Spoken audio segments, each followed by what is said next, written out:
Praise the lord. నేటి వాక్యము కీర్తనల గ్రంథము 25వ అధ్యాయము 12వ వచనం. యెహోవా యందు భయభక్తులు గలవాడెవడో వాడు కోరుకొనవలసిన మార్గమును ఆయన వానికి బోధించును.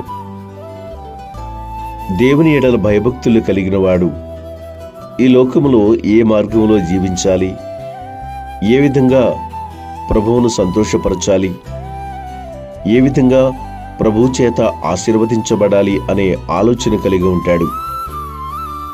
అయితే తన భయభక్తులు తనను సరైన మార్గంలో నడిపిస్తాయో లేదో కానీ తనకు ఏ మార్గము అవసరమైనదో, ఏ మార్గములో వెళితే ఆయన దేవుని చేత ఆశీర్వాదాన్ని పొందుకుంటాడో ఆ మార్గాన్ని తెలియపరచవలసిందిగా భక్తుడు దేవుని కోరుకుంటూ ఉన్నాడు.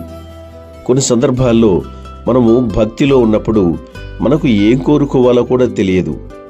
ఆత్మ సంబంధమైన ఆశీర్వాదము, ఆత్మ సంబంధమైన దీవెన ఇవ్వాలని దేవుడు తలస్తూ ఉంటే మనమేమో మన శరీర సంబంధమైన వాటిని కోరుకుంటూ దేవుని యొక్క కృపను, మహిమను నిరర్ధకం చేసుకుంటూ ఉంటాము.